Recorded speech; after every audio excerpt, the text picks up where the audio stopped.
We did not answer altar call. We did not change church or change our mode of behavior. I have told you that salvation is not a change of habit, but salvation changes your habit. Your habits never change because you are saved.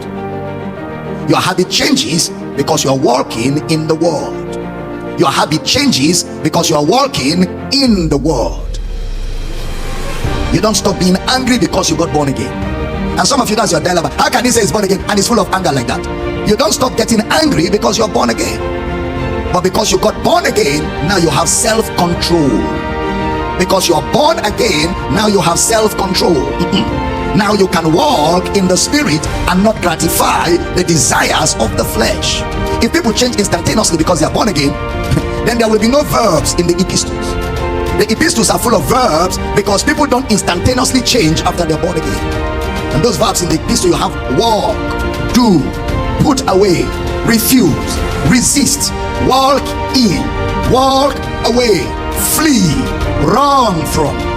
Which means the verbs are action words you have to take. It is the taking of those action words that changes your behavior.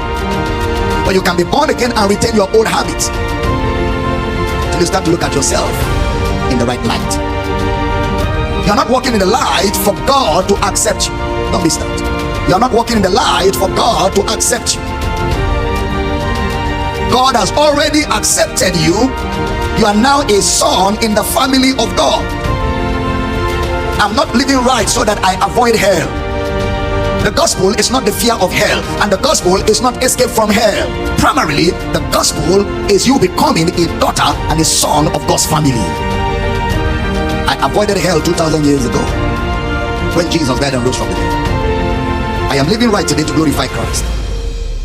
The moment Christ is not in my conduct but is for me, and what people say or not say, and I'm acting just to make people happy or make people think I'm a Christian, it is called self-righteousness. And self-righteousness is filthy rags before God. That word filthy rags is what actually the Bible, the right word for it in the original Hebrew is menstrual cloth.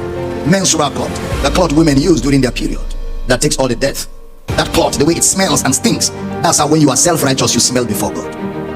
When you're always bragging, I'm a good guy, I do good things, I don't do bad things, I'm just a moralist, I'm correct, God will just